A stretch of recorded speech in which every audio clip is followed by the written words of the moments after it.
Hi everyone. तो आज हम लोग कवर करेंगे कि CAPFSC में 2022 में फिजिकल ज्योग्राफी से रिलेटेड जितने भी क्वेश्चन पूछे गए थे उस हर क्वेश्चन को विथ डिटेल सॉल्यूशन के साथ आज हम लोग कवर करेंगे। कोई ऑप्शन सही है तो क्यों सही है ये भी देखेंगे, और कोई ऑप्शन गलत है तो क्यों गलत हो रहा है ये भी अप्रोच हम लोग यहाँ पे देखने वाले हैं। तो ये पूरा वीडियो में हॉलिस्टिकली वे में पूरा PYQ कंप्लीट हो जाएगा, जो कि हमारा इनिशिएटिव है कि 2015 से 2025 तक जितना भी फिजिकल ज्योग्राफी से रिलेटेड फिर जैसे फिजिकल ज्योग्राफी होता है, फिर अदर सब्जेक्ट हैं जैसे इकोनॉमिक्स, हिस्ट्री, पॉलिटी, हर एक चीज़ को हम लोग यहाँ पे कवर करने वाले हैं। ऑलरेडी जो है हिस्ट्री हम लोग कवर कर चुके हैं, ठीक है। तो इसका जो PDF है पूरा टेलीग्राम चैनल में अपलोड हो जाएगा, जो कि लिंक डिस्क्रिप्शन में दिया हुआ है, तो ज्वाइन कर लो। तो चलिए फिर स्टार्ट करते हैं। 2022 में जितना भी फिजिकल ज्योग्राफी से रिलेटेड प्रीवियस ईयर क्वेश्चन पूछे गए थे, हर एक क्वेश्चन को विथ डिटेल सॉल्यूशन के साथ हम लोग कवर करते हैं। जिसमें से पहला क्वेश्चन है कि the boundary layer of the forest at which the energy exchange occur and the sum insolation is return directly to space. इसको हम लोग क्या बोलते हैं, ये तो क्या बोलते हैं इसको बताऊंगा, लेकिन इसमें से कौन से ये फिनोमेना देखने को मिलता है ये क्वेश्चन पूछे गए हैं। तो एक बार हो सके तो वीडियो को पॉज करो और अपने लेवल में ट्राई करना, बाकी तो हम लोग इसको सॉल्व करेंगे ही करेंगे। यहाँ पे जो इंसोलेशन लिखा हुआ है इसका मतलब होता है कि जब सन का रेडिएशन जो कि अर्थ में आता है तो किसके फॉर्म में आता है, इंसोलेशन के फॉर्म में आता है। मतलब जब सन का रेडिएशन अर्थ में पहुँचता है तो इसको हम लोग इंसोलेशन बोलते हैं, ठीक है। अब जब इंसोलेशन होता है, सन का रेडिएशन आते हैं तो कई क्या होते हैं, डिफरेंट जो है लेयर देखने को मिलता है। कहीं पार्टिकल आएंगे तो पार्टिकल आधा जो रेडिएशन है उसको रिफ्लेक्ट कर देंगे, कहीं आइसी सरफेस मिलेगा तो इसको रिफ्लेक्ट कर देंगे। मतलब ग्राउंड लेवल तक नहीं पहुंचता, बीच में मिडिल एरिया में क्या करते हैं, बहुत सारे ऐसे पार्टिकल देखने को मिलते हैं। आइस हो गया है ना, या फिर डिफरेंट पार्टिकल, वाटर वेपर हो गया, ड्रॉपलेट हो गया, ये डायरेक्टली बैक कर देते हैं, सरफेस तक नहीं पहुँच पाते। इस फेनोमेना को हम लोग क्या बोलते हैं, एल्बिडो बोलते हैं, ठीक है। इसको हम लोग बोलते हैं एल्बिडो। अब इसी से रिलेटेड क्वेश्चन है कि कहाँ पे जो चार ऑप्शन दिया हुआ है यहाँ पे एल्बिडो का फेनोमेना देखने को मिलता है। अब समझ आ गया एल्बिडो क्या होता है। एल्बिडो इसी को बोलते हैं कि जब सन का रेडिएशन अर्थ में आता है ना, पूरा सरफेस में आता है तो सरफेस तक पहुँचने नहीं देते हैं, डायरेक्टली बीच में जितना भी पार्टिकल हैं, चाहे आइसी हो गया, वाटर ड्रॉपलेट हो गया है ना, या फिर अदर जितना भी पार्टिकल हो गए, ये सब डायरेक्टली बैक कर देते हैं, सरफेस तक नहीं पहुँच पाते, इसको एल्बिडो बोलते हैं। अब यहाँ पे चार ऑप्शन है, तो सबसे पहले फॉरेस्ट फ्लोर बोला है, तो फॉरेस्ट फ्लोर में आ रहा है, इसका मतलब उसको एल्बिडो थोड़ा ना कंसिडर करोगे, है ना, तो ये तो ऑप्शन होगा ही नहीं। फिर फॉरेस्ट सॉइल, जब सॉइल में पहुँच जाएगा तो सॉइल थोड़ा ना बैक और करेंगे, वो तो डायरेक्टली अर्थ में ही पहुँच गए, ठीक है, तो ये भी ऑप्शन गलत हो गया। फिर आता है एक फॉरेस्ट कैनोपी। कैनोपी का मतलब होता है कि जब देखो लंबा पेड़ होते हैं, फिर उसका बहुत डेंस जो है पत्ता देखने को मिलता है, इतना डेंस उसका पूरा पत्ता होते हैं कि ग्राउंड लेवल तक सन का रेडिएशन ही नहीं पहुंच पाते, ठीक है। सन का रेडिएशन नहीं पहुंच पाते, उससे डायरेक्टली क्या है, बैक भेज देते हैं। तो इसको हम लोग क्या बोलते हैं, एल्बिडो कंसीडर कर सकते हैं, जो कि C ऑप्शन यहाँ पे करेक्ट ऑप्शन हो जाएगा, ठीक है, समझ आ गया। और जो D ऑप्शन है, जो फॉरेस्ट लीटर बोले हैं, फॉरेस्ट लीटर का मतलब होता है एक लेयर है जो कि डेड प्लांट से बना होता है ना। डेड प्लांट है, चाहे लिप्स का बोलो, चाहे जितना भी उसका है ना लकड़ी हो गया, उसका पूरा डेड प्लांट से बना होता है, एक लेयर बन जाता है, उसको हम लोग फॉरेस्ट लीटर बोलते हैं, ठीक है। क्लियर हो गया, 7 का आंसर यहाँ पे C हो जाएगा, ठीक है। तो एल्बिडो क्या होता है, ये सब चीज़ वही लिखा गया है, तो इसको एक बार रीड आउट करना, बाकी जो मैं कॉन्सेप्ट बताया हूँ वही एज अ नोट्स के फॉर्म में लिखा गया है।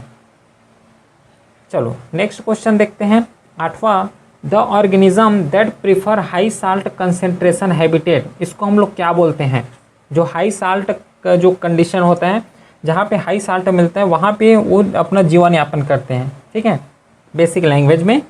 तो बताओ इसको हम लोग क्या बोलते हैं। तो देखो इसका सिंपल मतलब है, अगर ये चार ऑप्शन अगर अपने को पता है तो क्लियरली यहाँ पे इजीली कर पाओगे, बहुत सिंपल क्वेश्चन है। एल्कलीफिल्स का मतलब होता है कि जो ऑर्गेनिज्म है ना बेसिस में, जैसे एक होता है एसिड और दूसरा होता है बेस में हैबिटेट करते हैं, इसको हम लोग क्या बोलते हैं, एल्कलीफिल्स बोलते हैं, ठीक है। एक आता है कैल्सीफ्यूगस। कैल्सीफ्यूगस का मतलब होता है कैल्शियम, है, ठीक है। तो कैल्शियम एरिया में जो हैबिटेट जो है अपना हैबिटेट करते हैं, एक्चुअली जो ऑर्गेनिज्म है हैबिटेट करते हैं उसको हम लोग क्या बोलते हैं, कैसीफ्यूगस बोलते हैं, ठीक है। फिर एक आते हैं हेलोफाइल्स। हेलोफाइल्स का मतलब होता है जो ऑर्गेनिज्म जो साल्ट में, ठीक है, जो ऑर्गेनिज्म साल्ट में अपना हैबिटेट करते हैं, इसको हम लोग क्या बोलते हैं, हेलोफाइल्स बोलते हैं। फिर नाइट्रोफाइल्स का मतलब होता है कि जो ऑर्गेनिज्म नाइट्रोजन रिच एरिया में, ठीक है, नाइट्रोजन रिच एरिया में अपना हैबिटेशन करते हैं, इसको हम लोग बोलते हैं नाइट्रोफिल, ठीक है। तो साल्ट से रिलेटेड क्वेश्चन है कि हाई साल्ट कंसंट्रेशन हैबिटेट कौन होगा, हेलोफाइल्स होगा, ठीक है। बेसिक टर्मिनोलॉजी से क्वेश्चन पूछे गए हैं, बल्कि ऐसा थोड़ा टिल्टेड क्वेश्चन है, थोड़ा घुमा दिए हैं, लेकिन अगर ये 4 ऑप्शन अगर पता होता तो ये क्वेश्चन ईजिली कर पाते हैं, ठीक है। चलो, तो इसका आंसर जो है सी हो जाएगा, ठीक। नेक्स्ट क्वेश्चन देखते हैं, ये जो पूरा एज ए नोट्स के फॉर्म में लिखा है। 60 question, which one of the following is a not correct, ठीक है। स्ट्रीम से, करंट स्ट्रीम से क्वेश्चन पूछे हैं, तो इसको बताना है। तो देखो यहाँ पे सबसे पहले ओशन करंट से रिलेटेड क्वेश्चन है, तो इसको पहले हम लोग अंडरस्टैंड कर लेते हैं। बाकी तो फैक्चुअल क्वेश्चन है, इसको हम लोग कवर ही कर लेंगे, हो जाएगा। तो देखो हम लोग वार्म करेंट ओशन में, देखो सबसे पहले यही समझो कि ये पूरा अर्थ हो गया, तो ओशन एरिया में क्या मिलता है अपने को कि एक पूरा बल्क अमाउंट में जो है ओशन फ्लो होता है, ठीक है। इस तरीके से ओशन फ्लो होता है, इसको हम लोग जो है ज्योग्राफी के भाषा में हम लोग बोलते हैं करंट बोलते हैं, ठीक है। वो स्ट्रीम है, इसको हम लोग करंट बोलते हैं। तो अब ये 2 कंडीशन में होता है ना, 2 कंडीशन होता है इसके लिए, या तो एक वार्म ओशन करंट होगा या तो फिर एक कोल्ड ओशन करंट होगा, ठीक है। अब हमें कैसे पता चलेगा कि कहाँ पे वार्म ओशन है, कहाँ पे कोल्ड ओशन करंट है। इसके लिए सिंपल एक लॉजिक है, देखो ये हो गया अर्थ, ये हो गया 0 डिग्री, ये सन हो गया, ठीक है। अब देखो सन का रेडिएशन जो है डायरेक्टली कहाँ पे देखने को मिलता है, इक्वेटर में देखने को मिलता है ना। तो जितना भी ओशन करंट इक्वेटर से ओरिजिनेट होगा वो अपने को वार्म करंट देखने को मिलेगा। कैसे, देखो सन का रेडिएशन इक्वेटर में जा रहा है, मतलब टेम्परेचर बढ़ेगा। अब टेम्परेचर बढ़ेगा तो डायरेक्टली जो है ओशन करंट है ये वार्म ही होने वाले हैं, ठीक है। अब वही एक चीज़ देखना कि सन का रेडिएशन पोलर एरिया में हमें ज़्यादा देखने को नहीं मिलता, पोलर एरिया में उतना ज़्यादा टेम्परेचर नहीं रहता, तो यहाँ से जो ओरिजिनेट होगा वो हमें कोल्ड देखने को मिलेगा, ठीक है, कोल्ड ओशन करंट देखने को मिलेगा। तो इस तरीके से हम लोग डिफाइन करते हैं। अब देखो, अब बोलोगे कि हमें ये कैसे पता, जैसे कि गल्फ स्ट्रीम है तो कहाँ से ओरिजिनेट हुआ है, नॉर्थ अटलांटिक ड्रिफ्ट है तो ये कहाँ से ओरिजिनेट हुआ है, तो इसके लिए जो है थोड़ा सा मैप रिफ़र करना पड़ेगा, ठीक है। तो गल्फ स्ट्रीम कहाँ से ओरिजिनेट होता है वो मैप से पता चलने वाले हैं, ठीक है। पहला ऑप्शन है कि the gulf stream is a warm ocean current पूछे गए हैं, ये ऑप्शन बिल्कुल सही है। जो गल्फ स्ट्रीम है ये वार्म ओशन करंट है, इक्वेटर से ओरिजिनेट होता है। बी ऑप्शन है कि the north Atlantic drift is a warm ocean current, ये भी है क्योंकि अटलांटिक ओशन का लोकेशन देखो, ठीक है। यहाँ पे ये हो गया इक्वेटर एरिया, तो इक्वेटर एरिया से ही ओरिजिनेट हमें देखने को मिलता है। कौन सा, नॉर्थ अटलांटिक ड्रिफ्ट, ये ऑप्शन भी बिल्कुल सही है। फिर जो है सी ऑप्शन है कि Labrador current is a cold ocean current, ये ऑप्शन भी बिल्कुल सही है। लेब्राडोर जो बाकी जो ब्राज़ील है वहाँ से 2 भाग में डिवाइड हो जाते हैं, तो ये ऑप्शन भी बिल्कुल सही है। फिर California current is a warm ocean current पूछा है, ये गलत है। कैलिफोर्निया कहाँ है, यूएसए साइड है। अब यूएसए का लोकेशन देखोगे तो ये इक्वेटर हो गया, तो इक्वेटर से ऊपर देखने को मिलता है, मतलब उस एरिया में रहता है इसका लोकेशन जहाँ पे सन का रेडिएशन डायरेक्टली नहीं पहुँच पाते, मतलब जितना इक्वेटर में पहुँचते हैं उतना वहाँ पे नहीं पहुँच पाते हैं।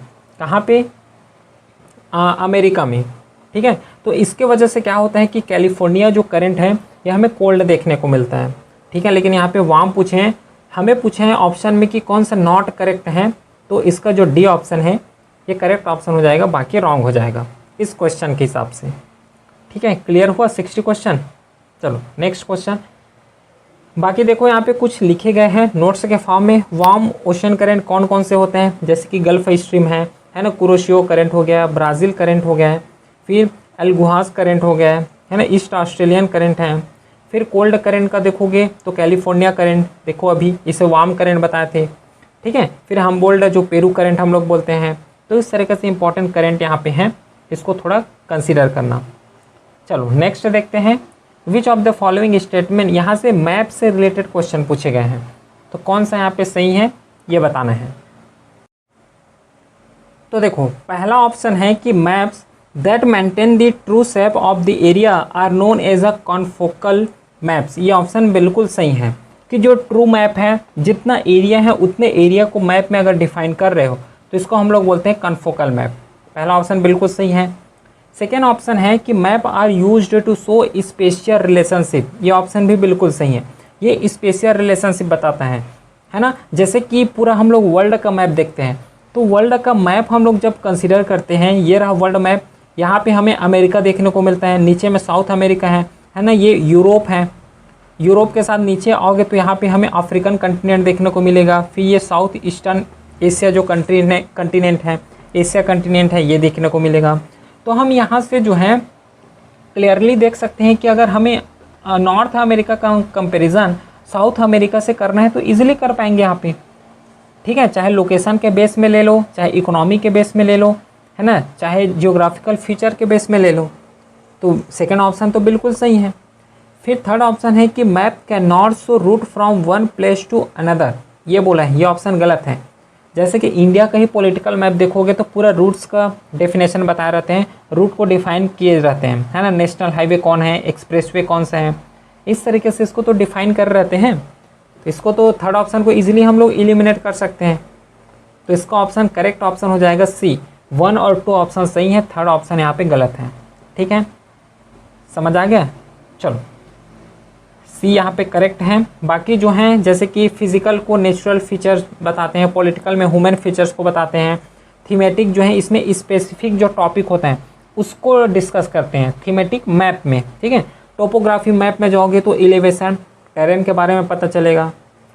वेदर सिस्टम के लिए क्लाइमेट एंड मेट्रोलॉजी का अलग से मैप आता है, वहाँ पे पता चल जाएगा कि कहाँ पे प्रेशर ग्रेडियंट है, कहाँ पे कितना प्रेशर ग्रेडियंट है ना, कहाँ पे ज़्यादा प्रेशर पड़ रहा है, ये सब वेदर मैप में पता चल जाएगा, ठीक है। फिर मैराइन में नेविगेशन कैसे करना है, नॉर्थ डायरेक्शन, साउथ डायरेक्शन, ये जो है हर चीज़ का डिफरेंट मैप यहाँ पे रिलीज़ होता है ना। नॉर्मली हम लोग पॉलिटिकल मैप, फिजिकल मैप यही बस सुनते हैं, ठीक है, लेकिन यहाँ पे डिफरेंट फिनोमेना के लिए, डिफरेंट पर्पज़ के लिए डिफरेंट मैप यहाँ पे इशू किए जाते हैं, इस चीज़ को माइंड में रखना है। नेक्स्ट क्वेश्चन है अब 62, विच one of the following statement about grid circle is not correct. तो सबसे पहले ये पता हो कि ग्रिड सर्कल का एक्चुअली मीनिंग क्या होता है। तो देखो ये रहा अर्थ, जो अर्थ को 2 भाग में डिवाइड करते हैं इसको हम लोग क्या बोलते हैं, ग्रिड सर्कल बोलते हैं। इसका सिंपल मीनिंग है, ठीक है, कि अर्थ को जो भी 2 भाग में डिवाइड करते हैं इसको ग्रिड सर्कल बोलते हैं। अब जो ग्रिड सर्कल है इसका एग्जाम्पल भी दो, तब ज़्यादा समझ आएगा। तो एक ग्रिड सर्कल का एग्जाम्पल इक्वेटर को लो। इक्वेटर देखो अर्थ को 2 भाग में डिवाइड करते हैं, ये 0 डिग्री हो गया, फिर tropic of cancer, tropic of capricorn, ये नीचे आ जाते हैं, ठीक है। तो एक ग्रिड सर्कल के एग्जाम्पल हो गया। फिर एक एग्जाम्पल है मेरिडियन का ले सकते हैं, ठीक है, मेरिडियन का ले सकते हैं। तो ये क्या करता है, नॉर्थ पोल साउथ पोल इस तरीके से डिवाइड करते हैं। तो इसका सिंपल मीनिंग यही है कि जो अर्थ को 2 भाग में डिवाइड करते हैं इसको हम लोग ग्रिड सर्कल बोलते हैं, और इसी के रेस्पेक्ट में क्वेश्चन पूछे गए हैं। पहला स्टेटमेंट है कि every grid circle divide the earth into equal half. बिल्कुल सही है, यही तो हम लोग अभी तक डेफिनेशन समझे हैं, ये ऑप्शन तो बिल्कुल सही है। सेकेंड ऑप्शन है कि every grid circle is in a circumference of earth. जब देखो इसका बेसिक मतलब यही है कि अर्थ को जो हम लोग 2 भाग में डिवाइड करते हैं तो इसका सर्कमफेरेंस जो है ये सेम होता है, तो बिल्कुल सही है। अर्थ गोल है ना, जियोइड शेप है, ठीक है। तो जैसे कि यहाँ पे अगर बल्क निकला हुआ है तो यहाँ पे ये धंसा हुआ देखने को मिलेगा, तो ये क्या है, मैनेज हो जाता है, ठीक है, इक्वल हो जाते हैं। तो सर्कमफेरेंस जो है दोनों का सही होता है जब ये अर्थ को डिवाइड करते हैं तब, ठीक, समझ आ गया। सी ऑप्शन है कि great circle mark the longest travel route between location on the earth surface. ये ऑप्शन गलत है, यहाँ पे ऐसा कुछ नहीं होता है। ग्रिड सर्कल बोल रहे हैं कि mark the longest travel route यहाँ पे लॉन्गेस्ट नहीं होता है, ठीक है। डी ऑप्शन है कि great circle is the largest circle that can be draw around the earth through 2 particular point. एक पॉइंट इसको कंसिडर करो, ये पॉइंट इसको कंसिडर करो, ये 2 पॉइंट को यहाँ पे डिवाइड करता है, ठीक है। एक लार्जेस्ट होता है, देखो इक्वेटर का एग्जांपल ले रहे हैं, पोल एरिया में उतना ज़्यादा डिस्टेंस नहीं होगा जितना ज़्यादा डिस्टेंस यहाँ पे इक्वेटर का है। तो ये ऑप्शन भी बिल्कुल सही है। समझ आ गया चारों ऑप्शन। तो यहाँ पे हमें नॉट करेक्ट पूछा है, तो इसका ऑप्शन जो है सी हो जाएगा, बाकी रॉन्ग हो जाने वाले हैं। ठीक, क्लियर है, क्लिस्टर पूरा। चलो नेक्स्ट क्वेश्चन देखते हैं अब। अगला क्वेश्चन है ये रहा 63। Which one of the following statement is correct with reference to normal lapse rate, ये बताना है। तो देखो सबसे पहले ये समझते हैं कि नॉर्मल लैप्स रेट होता क्या है। जैसे कि हम लोग एल्टीट्यूड वाइज हम लोग डिस्कस करते हैं, एक होता है एल्टीट्यूड, एक होता है लैटीट्यूड, पता है ना डिफरेंस, बताते हैं अभी, रुको। सबसे पहले लैप्स रेट के बारे में कवर करते हैं। लैप्स रेट का मतलब होता है जैसे ही हम लोग ऊपर चलते हैं एल्टीट्यूड वाइज, जैसे ही हम लोग ऊपर एल्टीट्यूड है ना आगे चलते जाते हैं, तो हमें 1 किलोमीटर के बाद है ना, एक एरिया के बाद हमें टेम्परेचर यहाँ पे डिक्रीज होना स्टार्ट होते हैं। इसको हम लोग बोलते हैं लैप्स रेट। जैसे कि 1 किलोमीटर आगे जाओगे, ऊपर जाओगे एल्टीट्यूड में, तो हमें 6.5 डिग्री सेल्सियस का यहाँ पे टेम्परेचर में गिरावट देखने को मिलता है। इसको हम लोग नॉर्मल लैप्स रेट बोलते हैं। ठीक है, अब यहाँ पे एक कॉन्सेप्ट होता है एल्टीट्यूड का। ठीक है, एक कॉन्सेप्ट होता है एल्टीट्यूड का, एक कॉन्सेप्ट होता है लैटीट्यूड का। तो जो लैटीट्यूड है ये अर्थ के रेस्पेक्ट में बात होता है। जो ये अर्थ हो गया, तो अर्थ में जो इमेजिनरी लाइन है ना 0 डिग्री, जिसे इक्वेटर बोल रहे हो, फिर 1 डिग्री 2 डिग्री, सेम इसी की तरह से 23.5 आता है, ट्रॉपिक ऑफ कैंसर बोलते हो। साउथ में सेम 23.5 आता है, ट्रॉपिक ऑफ कैप्रिकॉन होता है। ठीक है, तो ये लैटीट्यूड होता है, लैटीट्यूड बोलते हैं इसको। लेकिन एल्टीट्यूड का मतलब होता है जैसे कि कोई माउंटेनियस एरिया हो गया, तो माउंटेनियस एरिया में जाओगे जैसे ही ऊपर, तो 1 किलोमीटर के बाद हमें जो है टेम्परेचर का डिक्रीज़ होना स्टार्ट होता है। और कितना टेम्परेचर डिक्रीज़ होता है, 6.5 डिग्री यहाँ पे टेम्परेचर डिक्रीज़ देखने को मिलता है। तो इसको हम लोग एल्टीट्यूड वाइज बोलते हैं। माउंटेन हो गया है ना, कोई पहाड़ी एरिया हो गया, इसको हम लोग एल्टीट्यूड बोलते हैं। और लैटीट्यूड का मतलब होता है अर्थ के रेफरेंस से बात करते हैं। बताओ समझ आ गया। ठीक, अब यहाँ पे पूछा है कि विच one of the following statement correct है, नॉर्मल लैप्स रेट के बारे में करेक्ट हैं, ये बताना है अपने को। ठीक है, तो देखो पहला ऑप्शन है कि temperature is highest eight ground level and decrease with increasing altitude. वही तो बताया हूँ अभी, यही चीज़ है। पहला यहाँ पे गलत हो गया, तो सॉरी, पहला ही यहाँ पे करेक्ट ऑप्शन है। सेकेंड ऑप्शन है कि temperature is lowest eight ground, इसका तो जस्ट उल्टा है पहला ऑप्शन का, ये गलत है। जैसे ही हम लोग ऊपर एल्टीट्यूड जाते हैं तो वहाँ पे टेम्परेचर का डिक्रीज देखने को मिलता है। सी ऑप्शन है कि temperature remain stable with increasing altitude, stable नहीं होता है। जैसे कि एटमॉस्फेयर के बारे में भी कवर करोगे तो पहले ट्रोपोस्फियर आएगा, है ना, ट्रोपोस्फियर में डिक्रीजिंग देखने को मिलेगा, फिर स्ट्रेटोस्फियर में इंक्रीजिंग देखने को मिलता है, मेसोस्फीयर में जाओगे फिर इंक्रीजिंग देखने को मिलता है। डिफरेंट यहाँ पे टेम्परेचर होता है, स्टेबल नहीं होता। सी ऑप्शन गलत है। डी है कि temperature first increase with increasing altitude and gradually start decreasing, ये ऑप्शन भी बिल्कुल गलत है। हमें जो कवर करना है ये नॉर्मल लैप्स रेट के बारे में ही कवर करना है। तो इसका जो करेक्ट ऑप्शन हो जाएगा, एक करेक्ट ऑप्शन है, बाकी यहाँ पे रॉन्ग है। ठीक है, क्लियर हो गया। चलो नेक्स्ट देखते हैं आप। अगला क्वेश्चन है स्टेटमेंट बेस्ड, इसके बारे में बताना है। एक जेट स्ट्रीम के बारे में पूछे हैं, एक अल नीनो के बारे में पूछे हैं, तो दोनों कॉन्सेप्टों को यहाँ पे बताना है। तो देखो सबसे पहला जो ऑप्शन दिए गए यहाँ पे जेट स्ट्रीम के बारे में, तो सबसे पहले ये समझो कि जेट स्ट्रीम है क्या। जेट स्ट्रीम एक एयर सर्कुलेशन होता है जो कि अपर एटमॉस्फेयर या फिर कंसिडर कर सकते हो ट्रोपोस्फेयर में ये फेनोमेना देखने को मिलता है। ये फास्ट फ्लोइंग एयर करंट है ना, नैरो होता है, ज़्यादा इसको विड हम लोग नहीं कंसिडर कर सकते, नैरो एयर सर्कुलेशन होता है और ये फास्ट फ्लोइंग होता है। इसका डायरेक्शन देखोगे तो वेस्ट से ईस्ट ये है, ये डायरेक्शन होता है। अब खुद सोचो, ये बोल रहे हैं हाई एल्टीट्यूड, ये ऑप्शन बिल्कुल सही है। ईस्टर्ली विंड बोले हैं, ये ईस्टर्ली नहीं होता है, वेस्टर्ली है, वेस्ट से स्टार्ट हो रहा है। ठीक है, तो पहला ऑप्शन यहाँ पे गलत है।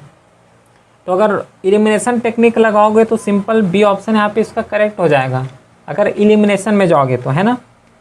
फिर सेकेंड ऑप्शन कि El Nino is a warm ocean current. दो फेनोमेना होता है, एक ला नीना होता है, एक अल नीना होता है, और एक नॉर्मल सिचुएशन होता है। ठीक है, तो ये जो है पेरू कोस्ट में कवर करते हैं इसको। ये देखो ये हो गया साउथ अमेरिका। तो साउथ अमेरिका के इस एरिया को जो चिली है, पेरू कंट्री है, तो ये इसके बगल में अगर जाओगे तो यहाँ पे पूरा ओशियन देखने को मिलेगा। तो ये क्या है कि एक वार्म करंट होता है, वार्म एरिया होता है।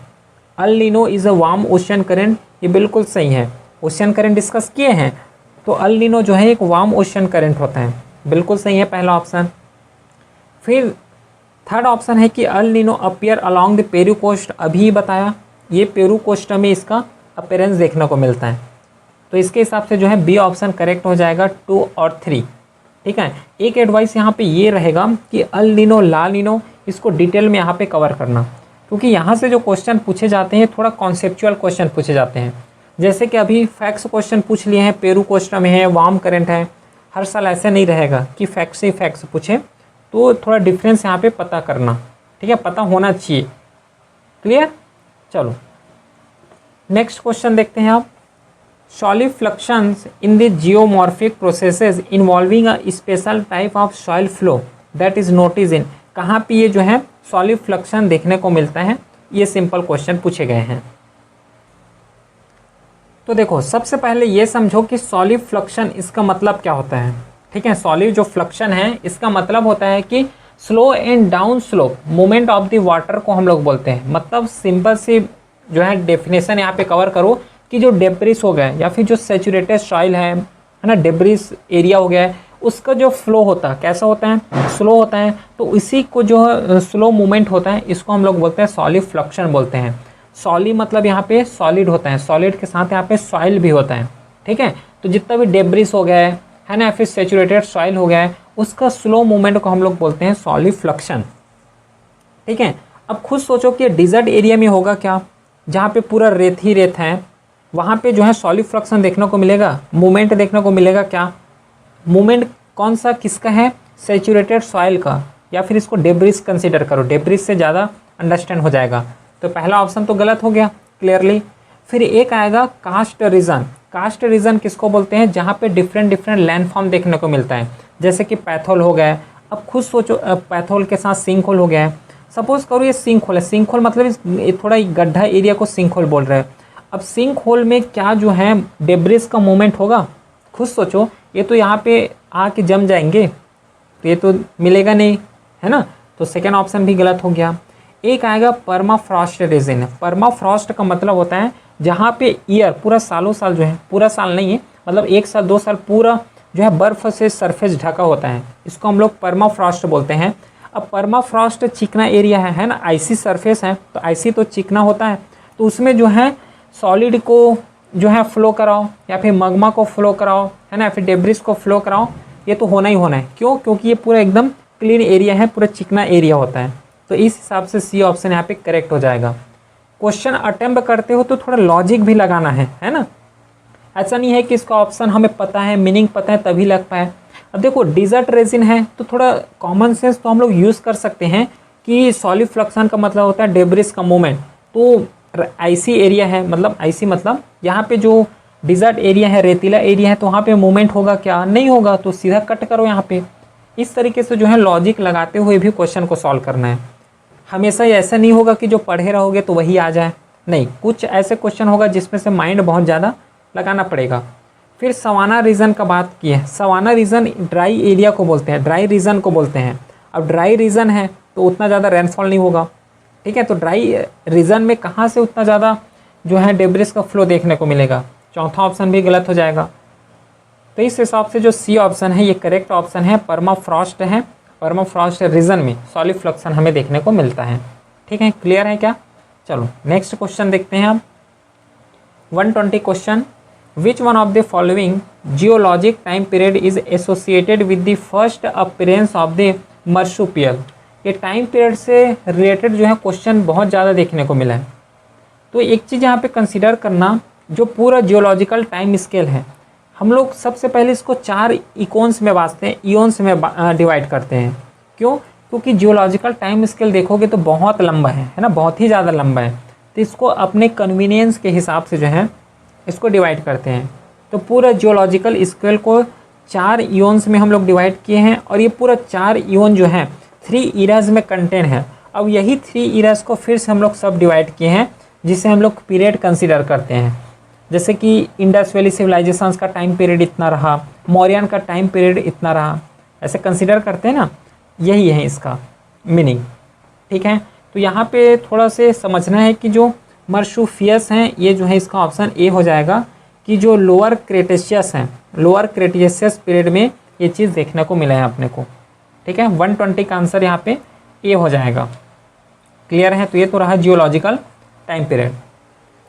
तो इस तरीके से जितने भी क्वेश्चन थे जो कि पूछे गए थे 2022 में फिजिकल ज्योग्राफी से क्वेश्चन, हर एक क्वेश्चन को डिटेल में विथ डिटेल सॉल्यूशन के साथ हम लोगों ने यहाँ पे पूरा कंप्लीट किए हैं। चलिए फिर मिलते हैं नेक्स्ट क्लास में, तब तक के लिए thank you, have a great day.